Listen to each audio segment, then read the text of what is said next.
तुझे ज्ञान और धन्यवाद प्रभु, मिले स्तुति और शक्ति प्रशंसा सदा सर्वदा। सर्वशक्तिमान प्रभु परमेश्वर जो है और था और रहेगा, सर्वशक्तिमान प्रभु परमेश्वर जो है और था और रहेगा। तेरी ही महिमा होवे सदा मेरे जीवन में, तेरी ही महिमा होवे सदा मेरे जीवन में।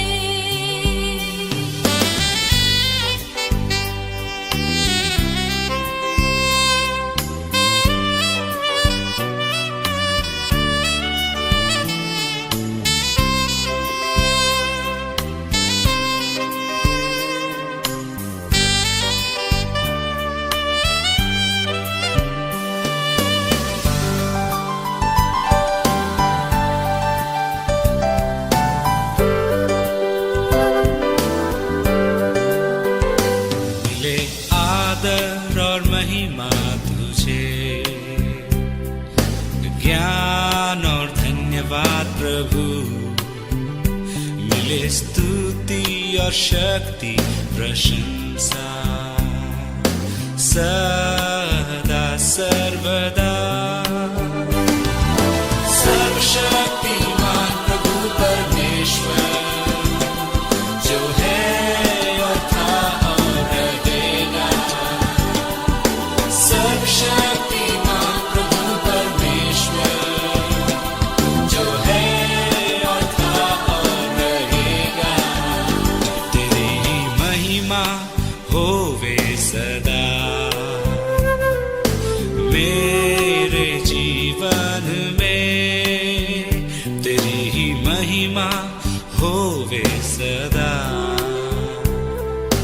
मेरे जीवन में। सर्वशक्तिमान प्रभु परमेश्वर जो है और था और रहेगा, सर्वशक्तिमान प्रभु परमेश्वर जो है और था और रहेगा। सर्वशक्तिमान प्रभु परमेश्वर जो है और था और रहेगा, सर्वशक्तिमान प्रभु परमेश्वर जो है और था और रहेगा। सर्वशक्तिमान प्रभु परमेश्वर जो है और था और रहेगा। सर्वशक्तिमान प्रभु परमेश्वर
आत्मा को तू कैसा कठिन रास्ता है, ले चल मेरी आत्मा को तू कैसा कठिन रास्ता है।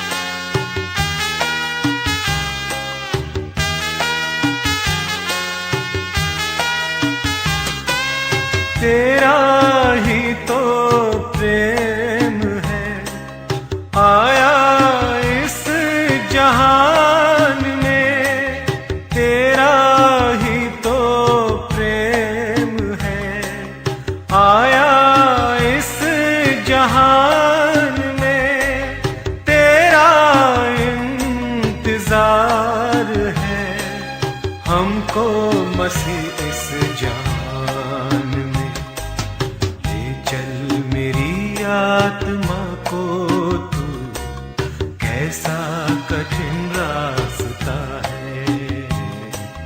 ले चल मेरी आत्मा को तू, कैसा कठिन रास्ता है।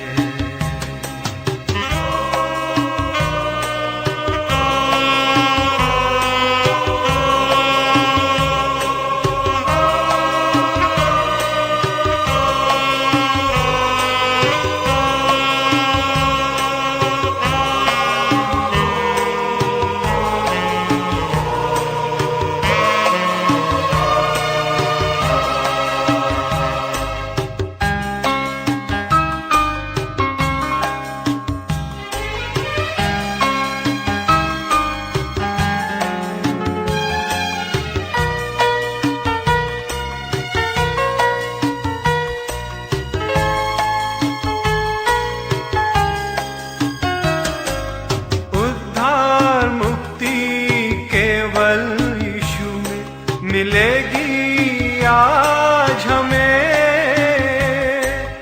उद्धार मुक्ति केवल यीशु में मिलेगी आज हमें।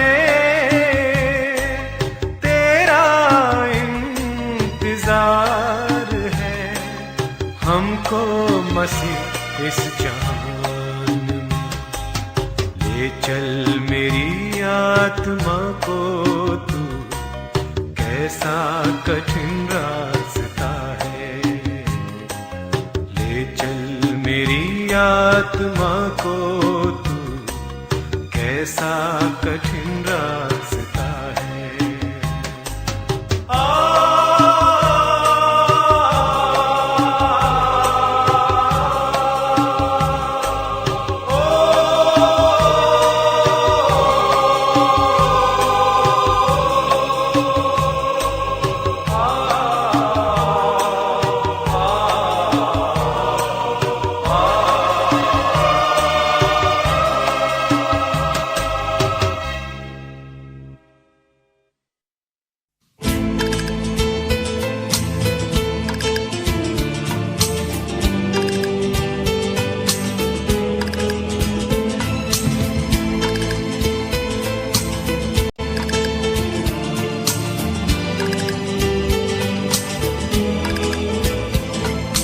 यीशु तुम्हें जीवन में शांति देता है।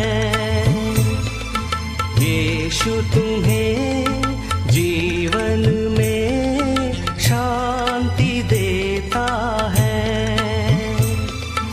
फिर तुम क्यों जीवन में अशांत रहते हो? फिर तुम क्यों जीवन में अशांत रहते हो? यीशु तुम्हें जीवन में शांति देता है।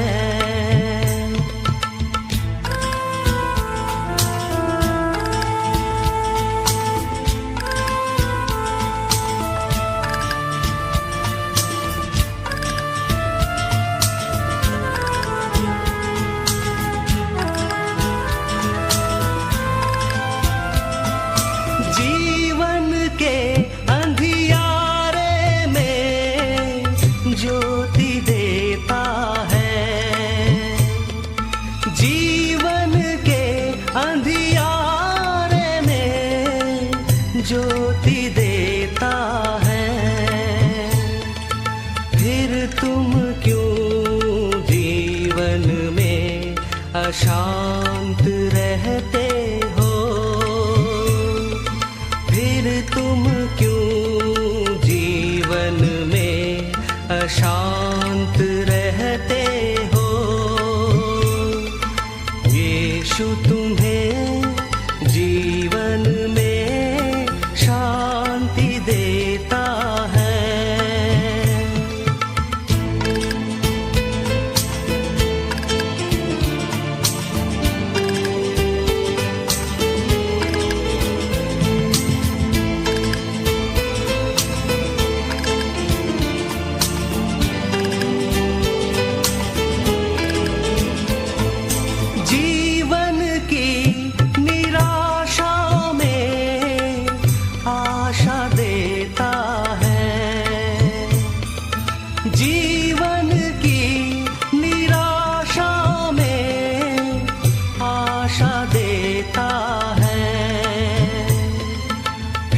अशांत रहते हो। यीशु तुम्हें जीवन में शांति देता है।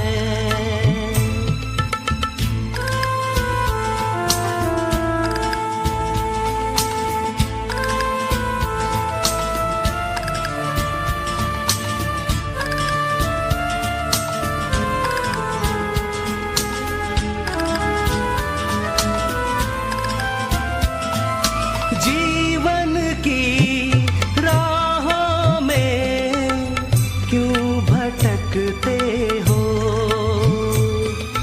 जीवन की राहों में क्यों भटकते हो।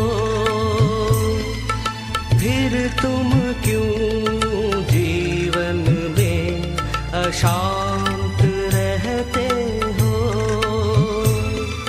फिर तुम क्यों जीवन में अशांत रहते हो। यीशु तुम्हें जीवन में शांति देता है।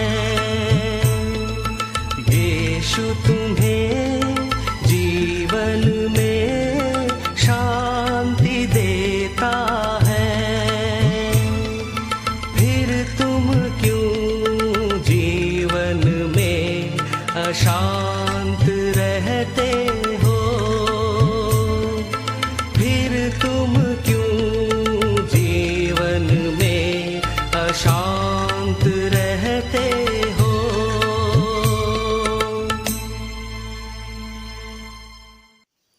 પ્રભુનો આ સમય ખાસ આભાર માનું છું આ સમયની તકને માટે સાથે માન્ય બિશપ સાહેબનો પણ આભાર માની લઉં છું આ સમય મને આપવામાં આવ્યો પ્રભુનું વચન લાવવાને માટે। આજે આપણે પાઉલ પ્રેરિતની ઈચ્છા સંબંધિત વાત કરવા માંગીએ છીએ। પાઉલ પ્રેરિતની ઈચ્છા જે ફિલિપીનો પત્ર તેનો 3જો અધ્યાય 7 થી 11માં વચનમાં મળે છે તે 3 મહત્વની ઈચ્છા સંબંધિત આજે આપણે પ્રભુના વચનમાંથી જોવા માંગીએ છીએ। વચનમાં જઈએ તે પહેલા આવો આપણે આપણા મસ્તકો પ્રભુની હજુરમાં નમાવીએ, પ્રાર્થના કરીએ, પ્રભુની સહાય અને પ્રભુની દોરવણી માંગીએ। પ્રાર્થના કરીએ। પ્રભુ અમે તમારો આભાર માનીએ છીએ આ સમય અને તકને માટે। પ્રભુ અમે થોડો સમય તમારા વચનોમાં ગાળવા માંગીએ છીએ। પ્રભુ તમે બોલો અને અમે સાંભળીએ। સહાય કરો, દોરવણી આપો, તમારા આત્મા દ્વારા અમારી સાથે વાત અને વ્યવહાર કરો તે મેં પ્રાર્થના કરીએ છીએ। અમારું બોલવું અને અમારું સાંભળવું પ્રભુ તમારા મહિમાના અર્થે બને તે મેં પ્રાર્થના કરીએ છીએ। પ્રાર્થના ખ્રિસ્ત ઈસુમાં કરીએ છીએ જે સાંભળો અને સ્વીકાર કરો પિતા, આમેન। થોડા સમય પહેલા મેં એક અંધ દીકરીની વાત વાંચી હતી। એક અંધ દીકરી જે બાઇબલને માટે ઝંખના કે તાલાવેલી રાખતી હતી કે તેને કોઈક રીતે બાઇબલ મળે જેથી કરીને તે પ્રભુનું વચન વાંચે, પ્રભુનું વચન સમજે અને તેનો અભ્યાસ કરે। એક દિવસે તેને કોઈ નવા કરારની ભેટ આપી। અંધ વ્યક્તિને માટે જે લિપિમાં લખવામાં આવે છે વચન તે તેનો નવો કરાર છે તે આ દીકરીને પ્રાપ્ત થયો। દીકરી ખુશ થઈ ગઈ કે હવે તે પ્રભુનું વચન છે તે વાંચી શકશે, પ્રભુના વચનનો અભ્યાસ કરી શકશે અને પ્રભુ સંબંધિત વધારે જાણી શકશે। દરરોજ અભ્યાસ કરવા લાગી, વધારે ને વધારે સમય છે પ્રભુના વચનમાં ગાળવા લાગી। અને એક સમય એવો આવ્યો કે તેની જે આંગળીઓ છે, તેના જે ટીરવા છે તે નિષ્ઠુર બની ગયા। એટલે કે જે લિપિ છે તે લિપિના જે અક્ષરો છે તે અક્ષરો આ આંગળીઓ પારખી શકતી નહોતી। આ દીકરી દુઃખી થઈ ગઈ, નિરાશ થઈ ગઈ, હતાશ થઈ ગઈ કે હવે તે અભ્યાસ કેવી રીતે કરશે, પ્રભુના વચનો કેવી રીતે વાંચશે। એટલી નિરાશ અને એટલી હતાશ થઈ ગઈ, રડવા લાગી, રુદન કરવા લાગી અને તેના આંખોમાંથી આંસુ વહેવા લાગ્યા। તે સમયે એ આંસુ સાથે જ્યારે પ્રાર્થના પણ કરતી હતી એ સમયે તેને નવો કરાર હાથમાં લીધો ને પોતાના ચહેરા સુધી તેને લાવે છે ને ક્યાંક રીતે તેને કોઈક અલગ અનુભવ થાય છે। જે લિપિ હતી, જે અક્ષરો હતા, એ અક્ષરો આ દીકરીના હોઠે સ્પર્શ થાય છે. આ દીકરી આશ્ચર્ય થાય છે કે જે તેના હોઠ છે તે હોઠ આ લિપિ એટલે અક્ષરોને વધારે સ્પષ્ટ સમજી શકે છે, પારખી શકે છે. ત્યાર પછી આ દીકરી ખુશ થઈ વચન પોતાના હોઠો દ્વારા વાંચવા લાગી અને પ્રભુના વચનોનો અભ્યાસ કરવા લાગી. પ્રભુના વચનો પ્રત્યેનું માન, અભ્યાસ માટેની ઝંખના, ઈશ્વર સાથેના સંબંધમાં વધારે ને વધારે નિકટતા પ્રાપ્ત કરવાની ઈચ્છા આ દીકરીની અંદર આપણે જોઈ શકીએ છીએ. તેવી જ રીતે નવા કરારમાં એવા એક પાત્ર એટલે મહાન મિશનરી પ્રભુના સેવક પાઉલ પ્રેરિતની વાત લખવામાં આવી છે કે જેમના હૃદયની અંદર પણ ખ્રિસ્ત પ્રત્યેની જે લાગણી, પ્રેમ અને ઈચ્છા આપણે જોઈ શકીએ છીએ. પાઉલ પ્રેરિત વચન એટલે ફિલિપી 3 અને 7:11 ની અંદર 3 મહત્વની ઈચ્છાઓ જાહેર કરે છે, દર્શાવે છે, જણાવે છે. આ કોઈ શારીરિક ઈચ્છાઓ નથી, કોઈ ભૌતિક વાના પ્રાપ્ત કરવાની ઈચ્છાઓ નથી, પરંતુ તેમના હૃદયની અંદર જે આત્મિક ઈચ્છાઓ હતી, ઈશ્વર પ્રત્યેની ઝંખના હતી, તે વિશે તે લખે છે. જ્યારે ફિલિપીની જે મંડળી છે તે સુન્નત સંબંધીના જે પ્રશ્નો છે તે પ્રશ્નોથી ઘેરાયેલી હતી, ચર્ચામાં હતી, ભાગલા પડ્યા હતા. અને એવા સમયે આ મંડળીને યોગ્ય માર્ગમાં દોરવાને માટે, યોગ્ય સમજણ આપવાને માટે, યોગ્ય લાઈન દોરી પૂરી પાડવાને માટે પાઉલ પ્રેરિત છે તે જેલમાંથી આ પત્ર ફિલિપીની મંડળીને લખે છે. પાઉલ પ્રેરિત છે જગિક વાનાની વાત, અભિમાન કરવાને લાયક જે બાબતો છે એ બાબતોને નકામી ગણાવતા 3 મહત્વની જે ઈચ્છાઓ છે તે ફિલિપી મંડળીની સમક્ષ ખુલ્લી કરે છે. અને આજે આપણે એ 3 મહત્વની ઈચ્છા સંબંધિત વાત જોવા માંગીએ છીએ. પ્રથમ જે ઈચ્છા છે પાઉલ પ્રેરિત ફિલિપી મંડળીની સમક્ષ જાહેર કરે છે તે તો હું ખ્રિસ્તને પ્રાપ્ત કરું. હું ખ્રિસ્તને પ્રાપ્ત કરું. પાઉલ પ્રેરિત આ દુનિયાની કોઈ પણ બાબતને ખ્રિસ્ત કરતા કિંમતી સમજતા નથી. કોઈ પણ બાબતને ખ્રિસ્તની સાથે સરખાવી શકાતી નથી. અને તેથી જ પાઉલ પ્રેરિત જણાવે છે કે આપણે જે બાબતો વિશે અભિમાન કરીએ છીએ તે છોડ્યા વગર ખ્રિસ્તને પ્રાપ્ત કરી શકાતા નથી. પાઉલ પ્રેરિત 4 કલમમાં પોતે જે અભિમાન કરી શકે છે તે બાબતનું વર્ણન કરે છે. તે જણાવે છે કે હું તો 8મે દિવસે સુન્નત પામેલો, ઇઝરાયેલના સંતાનોનો, બિન્યામીનના કુળનો, હિબ્રુનો હિબ્રુ, નિયમશાસ્ત્ર સંબંધી ફરોશી, ધર્મના આવેશ સંબંધી સતાવનાર, નિયમશાસ્ત્ર સંબંધી, ન્યાયપણા સંબંધી નિર્દોષ, આ સર્વ જે વાના છે મારા માટે લાભકારક હતા, અભિમાન કરવાની યોગ્ય હતા, તેમ છતાં તે ખ્રિસ્તને લીધે હાનિકારક ગણું છું. આ તમામ વાના મને લાભકારક હતા, પરંતુ ખ્રિસ્ત પ્રાપ્ત કરાવનાર બન્યા નથી. આ તમામ બાબતો જે મહત્વની હતી, પરંતુ પાઉલ પ્રેરિત છે તે સંબંધિત અસંતોષ વ્યક્ત કરે છે. પાઉલ પ્રેરિત કદાચ માંથી 16-26 વચન સાંભળ્યું હશે જે જણાવે છે માણસ આખું જગત પ્રાપ્ત કરે પરંતુ તેનો જીવ ગુમાવે તો તેને શું લાભ. નવા કરારમાં 2 મહત્વના ઉદાહરણો આપણે જોઈ શકીએ છીએ. માંથી 13:44-46 ની અંદર તે વચન લખવામાં આવ્યા છે. એક માણસ કે જે ખેતરમાં સંતાડેલું દ્રવ્ય મળ્યું અને તે પ્રાપ્ત કરવાને માટે તેણે પોતાનું સર્વસ્વ વેચી દીધું અને તે ખેતર વેચાતું લીધું. બીજું ઉદાહરણ ત્યાર પછી તરત જ જોવા મળે છે કે વેપારીને મૂલ્યવાન મોતી મળ્યું અને તે પ્રાપ્ત કરવાને માટે તેણે સર્વસ્વ વેચી દીધું અને મોતી વેચાતું લીધું. પરંતુ અહીંયા પાઉલ પ્રેરિત આ સગળા વાના કરતા વિશેષ કિંમતી, અમૂલ્ય એ તો ખ્રિસ્તને પ્રાપ્ત કરવાની ઈચ્છા સંબંધિત જણાવે છે. જે વ્યક્તિ પોતાને ધાર્મિક ગણાવતા અભિમાન કરવા લાયક બાબતોને મહત્વ આપે છે, જેવી કે ધાર્મિકપણું, ભૌતિક વાના, માન મોભો વગેરે વગેરે, તે માટે પાઉલ પ્રેરિત જણાવે છે કે કોઈ પણ લાભકારક નથી, ઉપયોગી નથી, પણ જે મહત્વનું છે તે તો હું ખ્રિસ્તને પ્રાપ્ત કરું. આજે આપણી ઈચ્છા કયા પ્રકારની છે? શું આપણે આરામદાયક વાના શોધીએ છીએ, ભૌતિક આશીર્વાદોની ઈચ્છા ધરાવીએ છીએ, જગિક સુખ મેળવવાની માટે દોડીએ છીએ. પાઉલ પ્રેરિત જણાવે છે કે મારી જે યોગ્યતાઓ, લાભકારક બાબતો, અભિમાન કરવા યોગ્ય બાબતો મને તારણ પ્રાપ્ત કરવા નિષ્ફળ નીવડ્યા. પાઉલ પ્રેરિત માટે ખ્રિસ્ત પ્રાપ્ત કરવા તે મહત્વ અને પ્રથમ સ્થાન આપે છે. આજે આપણી ઈચ્છા કેવી છે? બીજી ઈચ્છા પાઉલ પ્રેરિત મનની સમક્ષ ખુલ્લી કરે છે તો હું ખ્રિસ્ત સાથે એકરૂપ થાવ.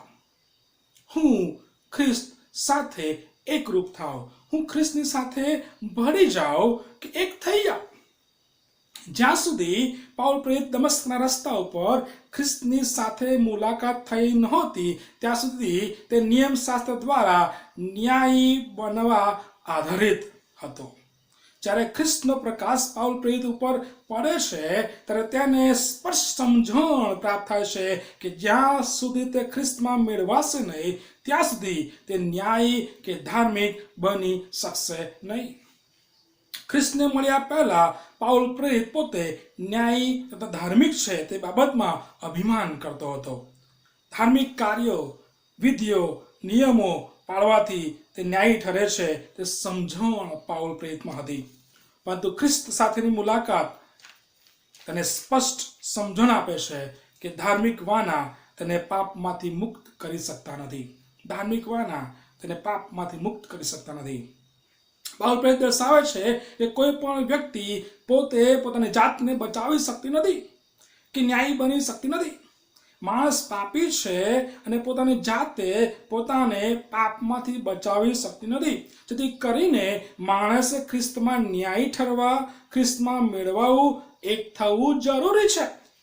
જ્યારે આપણે ખ્રિસ્તમાં એક થઈએ છીએ, મેળવાઈએ છીએ, ત્યારે આપણે ખ્રિસ્તમાં સાચી ધાર્મિકતા છે તે પ્રાપ્ત કરીએ છીએ.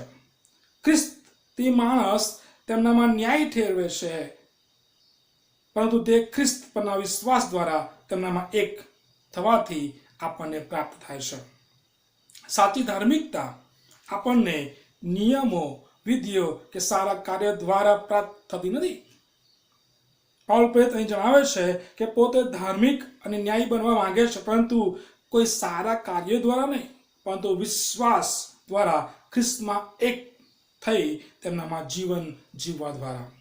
આજે આપણે કેવી રીતે ખ્રિસ્તમાં એક થવાની ઈચ્છા ધરાવીએ છીએ? શું આપણે સારા કાર્યો દ્વારા, ધાર્મિક રીત રિવાજો દ્વારા, નિયમો પાળીને ખ્રિસ્તમાં એક થવાના પ્રયત્નો કરી રહ્યા છો? પાઉલ પ્રેરિત જણાવે છે કે ધાર્મિક કોઈ પણ વ્યવસ્થા દ્વારા એ શક્ય નથી, પરંતુ ખ્રિસ્તના રક્ત દ્વારા શુદ્ધ થઈ, ખ્રિસ્તને પ્રાપ્ત કરી, તેમનામાં ભળી જઈ, તેમનામાં એક થઈ આપણે ન્યાય ઠરીશું. પરંતુ તે ફક્ત અને ફક્ત વિશ્વાસ દ્વારા શક્ય બને છે.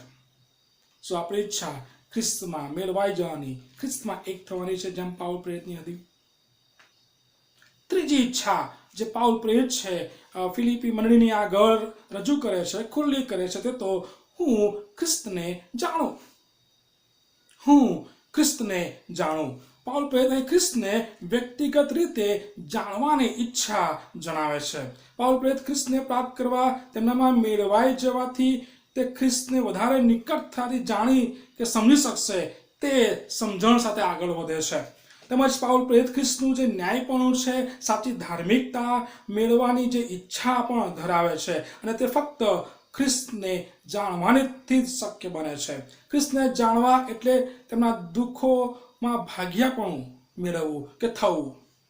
અને અહીં પાઉલ પ્રેરિત જણાવે છે કે હું ખ્રિસ્તના દુઃખોમાં ભાગ્યાપણું લઉં અને તે દ્વારા ખ્રિસ્તને વધારે ઊંડાઈથી, ગહેરાઈથી જાણી શકું. ઘણા ઓછા હોય છે કે જે ખ્રિસ્તને માટે સહન કરવા, તેમના દુઃખોમાં ભાગ્યાપણું ઈચ્છે છે. પાઉલ પ્રેરિત અહીં ખ્રિસ્ત સાથે દુઃખ સહન કરવું તે એક લાભ, લાવો કે તક સમજે છે. જો આપણે ખ્રિસ્તના પુનરુત્થાન પ્રાપ્ત કરવાની ઈચ્છા રાખીએ છીએ તો આપણે ખ્રિસ્તના જે દુઃખોમાં ભાગ્યાપણું લેવું પડે અને તેમના જે મરણમાંથી પસાર થવું પડે. આત્મિક જીવન મેળવવા શારીરિક ઈચ્છાઓ મારવી જરૂરી છે. ઘણા બધા લોકો આજે ખ્રિસ્ત વિશે જાણવા દેવળમાં જાય છે, વચનો સાંભળે છે અને સમજે છે કે તેઓ ન્યાયી ઠરશે. મોટા ભાગે આપણે ખ્રિસ્ત વિશે જાણવાને વધારે પ્રયત્ન કરીએ છીએ, પણ ખ્રિસ્તને જાણવા માટે પ્રયત્ન કરતા નથી. નવા કરારમાં પ્રભુનું વચન પણ બહુ સ્પષ્ટ સમજણ આપે છે કે તારણ મેળવવું, ઉદ્ધાર પ્રાપ્ત કરવો કે અનંત જીવનને માટે ખ્રિસ્તને જાણવાથી જ એ શક્ય બની શકે છે. ઉદ્ધાર, તારણ, અનંત જીવન ખ્રિસ્તને જાણવાથી શક્ય બની શકે છે. યોહાન 17:3 જણાવે છે કે અનંત જીવન એ છે કે તેઓ ખ્રિસ્તને જાણે. એફએસી 1:17 પાઉલ પ્રેરિત છે, તે વિનંતી કરે છે કે આપણે ખ્રિસ્તને વધારે જાણીએ. ખ્રિસ્તને વધારે જાણીએ. ખ્રિસ્તી હોવું એટલે ખ્રિસ્તને હૃદયથી જાણવા, નહીં કે તેમના વિશે જ્ઞાન હોવું. ખ્રિસ્તી હોવું એટલે ખ્રિસ્તને હૃદયથી જાણવા, નહીં કે તેમના વિશે જ્ઞાન હોવું.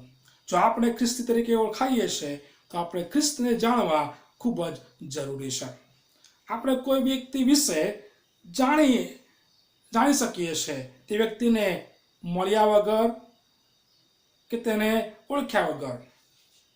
હું બિલી ગ્રેહામ વિશે જાણું છું કારણ કે મેં તેમના વિશે વાંચ્યું છે, ટીવી પર તમે જોયા છે, મોબાઈલની અંદર તેમના વચનો સાંભળ્યા છે, તેમની બુક દ્વારા તેમના જીવન સાક્ષી વિશે હું જાણી શક્યો છું. પરંતુ હું બિલી ગ્રેહામને ઓળખતો નથી કારણ કે મેં ક્યારેય બિલી ગ્રેહામની સાથે મુલાકાત કરી નથી. હું ક્યારેય તેમને વ્યક્તિગત મળ્યો નથી. તે જ રીતે આપણે ખ્રિસ્ત વિશે જાણી શકીએ છીએ તેમને વ્યક્તિગત મળ્યા વગર. પણ પાઉલ પ્રેરિત જણાવે છે કે એવું નહીં, હું ખ્રિસ્તને જાણું, હું ખ્રિસ્તને જાણું. વાલાઓ, ખ્રિસ્તને જે જાણવાની શરૂઆત છે ત્યારે થાય છે જ્યારે આપણે સમજીએ કે આપણે પાપી છીએ અને પાપે આપણને ઈશ્વરથી દૂર કર્યા છે અને આપણને ઉદ્ધારકની જરૂર છે. જ્યારે આપણે સમજીએ કે આપણે આપણી જાતને બચાવી શકતા નથી, ન્યાય ઠેરવી શકતા નથી અને આપણને ખ્રિસ્તની જરૂર છે, ત્યારે આપણે ખ્રિસ્તના સંબંધમાં આવીએ છીએ અને તેમને જાણવાની શરૂઆત થાય છે. શું આપણે સમજીએ છીએ કે આપણને ખ્રિસ્તની જરૂર છે વ્યક્તિગત રીતે? શું આપણે ખ્રિસ્તને વ્યક્તિગત રીતે જાણવાની ઈચ્છા ધરાવીએ છીએ? પાઉલ પ્રેરિત જણાવે છે કે હું ખ્રિસ્તને જાણું, હું ખ્રિસ્તને જાણું, તેના વિશે નહીં પણ હું ખ્રિસ્તને જાણું, તેના દુઃખના ભાગ્યાપણાને જાણું અને હું તેના નિકટના સંબંધમાં વધારે આગળ વધું.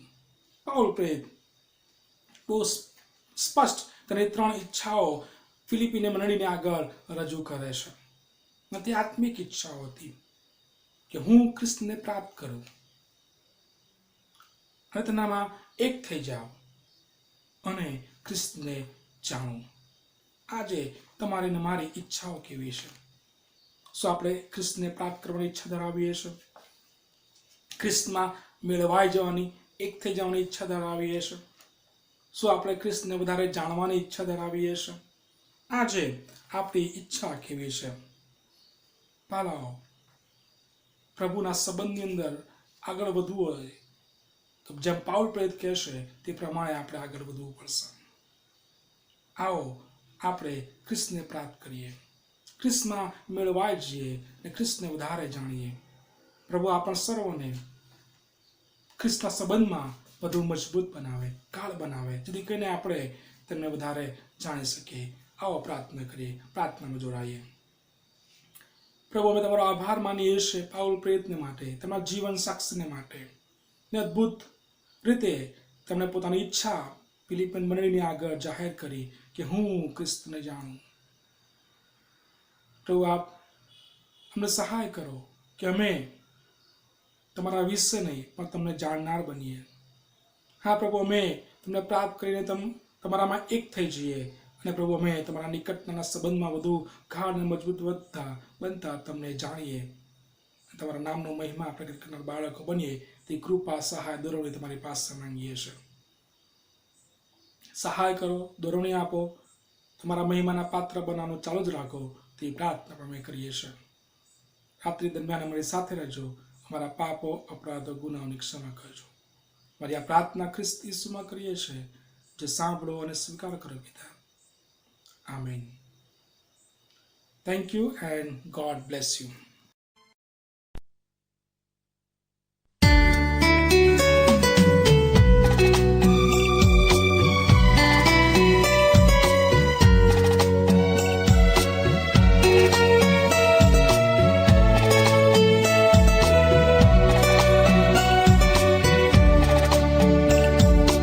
खुल जाएंगी किताबें जब भी हिसाब होगा, इंसाफ का तराजू यीशु के हाथ होगा.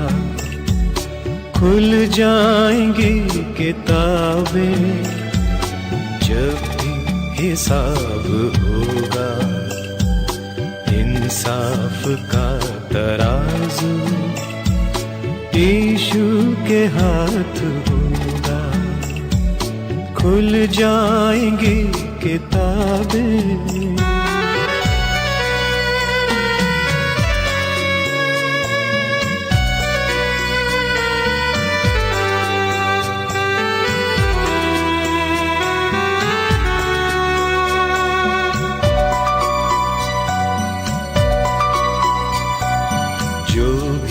तू कर रहा है यीशु वो देखता है, जो भी तू कर रहा है यीशु वो देखता है. हर पल का तुझको इंसान, हर पल का तुझको इंसान देना हिसाब होगा. इंसाफ का तराजू यीशु के हाथ होगा. खुल जाएंगी किताबें जब भी हिसाब होगा, इंसाफ का तराजू यीशु के हाथ होगा.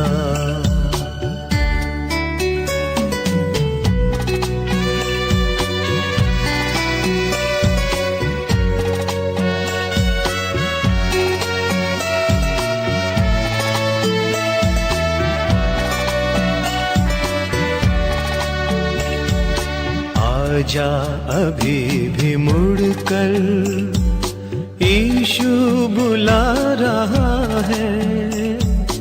आजा अभी भी मुड़कर यीशु बुला रहा है. वरना ये याद कर ले, वरना ये याद कर ले, तेरा ही नाश होगा. इंसाफ का तराजू यीशु के हाथ होगा. खुल जाएंगी किताबें जब भी हिसाब होगा, इंसाफ का तराजू यीशु के हाथ होगा. खुल जाएंगी किताबें जब भी हिसाब होगा, इंसाफ का तराजू यीशु के हाथ होगा. खुल जाएंगी किताबें.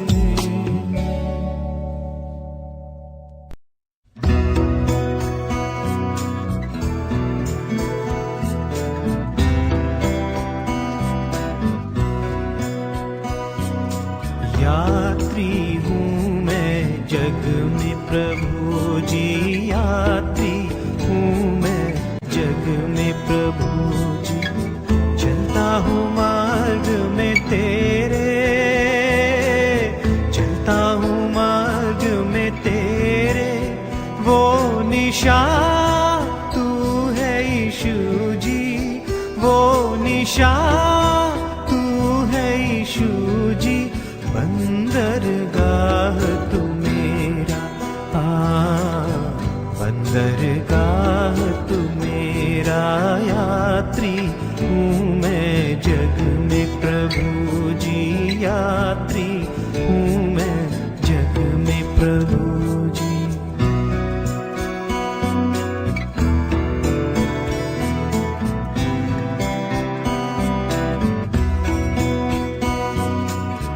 सोचा था मैंने यह जग मेरा, सोचा था मैंने यह जग मेरा, खेत कुटुंब सब है प्यारा, खेत कुटुंब सब है प्यारा, धोखा सा कोई न सहारा, धोखा सा कोई न सहारा, व्यर्थ ही व्यर्थ है सारा, व्यर्थ ही व्यर्थ है सारा। यात्री हूँ मैं जग में प्रभु जी यात्री हूँ मैं जग में प्रभु जी।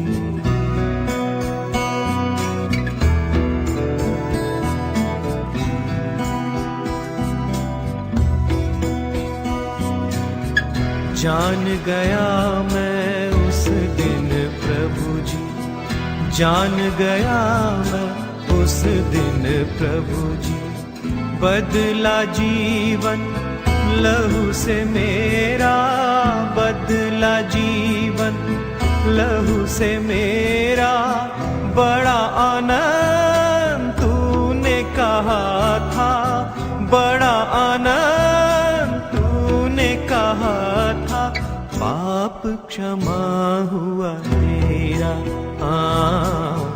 पाप क्षमा हुआ तेरा। यात्री हूँ मैं जग में प्रभु जी यात्री हूँ मैं जग में प्रभु जी।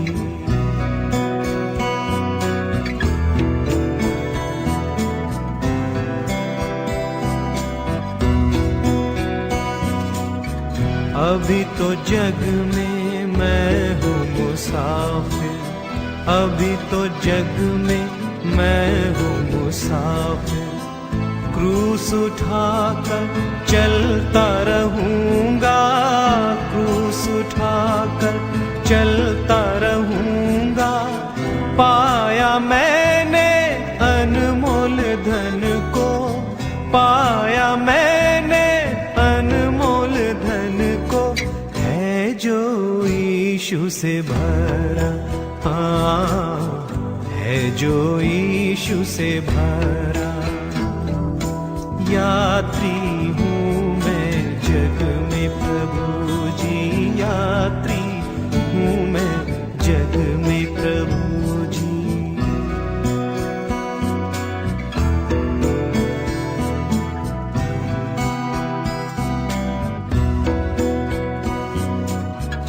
आँख जब मेरी बंद हो जाए, आँख जब मेरी बंद हो जाए, यात्रा मेरी पूरी हो जाए, यात्रा मेरी पूरी हो जाए, पहुँचूं मैं स्वर्गीय वतन में, पहुँचूं मैं स्वर्गीय वतन में, यह गीत है अब मेरा, यह गीत है अब मेरा। यात्री हूँ मैं जग में प्रभु जी यात्री हूँ मैं जग में प्रभु जी। चलता हूँ मार्ग में तेरे, चलता हूँ मार्ग में तेरे, वो निशान तू है यीशु जी, वो निशान तू है यीशु जी। बंदरगाह तू मेरा, बंदरगाह तू मेरा यात्री हूँ मैं जग में प्रभु जी यात्री हूँ मैं जग में प्रभु जी यात्री हूँ मैं जग में प्रभु जी यात्री हूँ मैं जग में प्रभु जी यात्री हूँ मैं जग में प्रभु जी।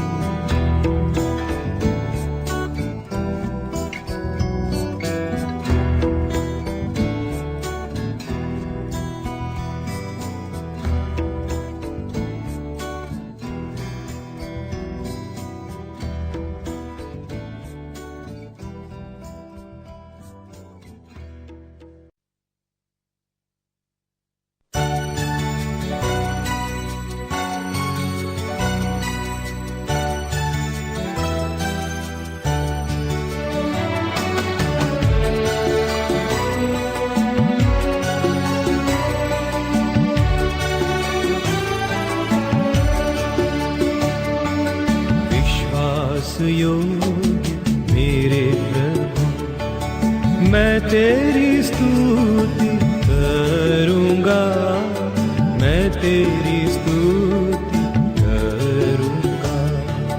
विश्वास योग्य मेरे प्रभु मैं तेरी स्तुति करूँगा, मैं तेरी स्तुति करूँगा।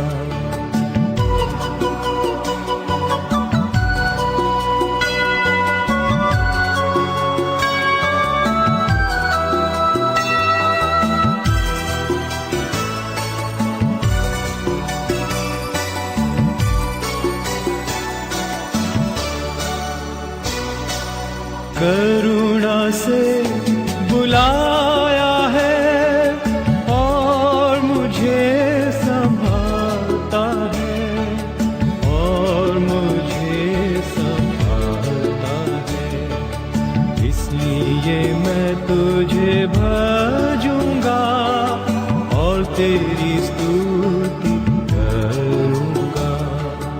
विश्वास योग्य मेरे प्रभु मैं तेरी स्तुति करूँगा, मैं तेरी स्तुति करूँगा।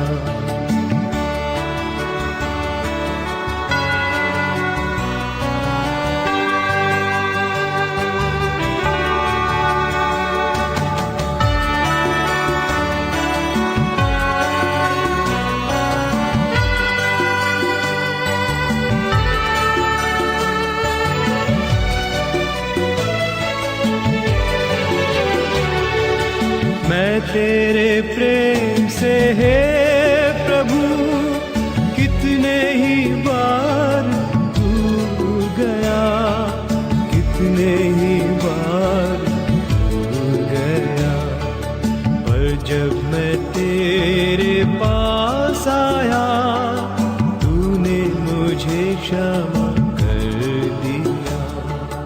विश्वास योग्य मेरे प्रभु मैं तेरी स्तुति करूँगा, मैं तेरी स्तुति करूँगा।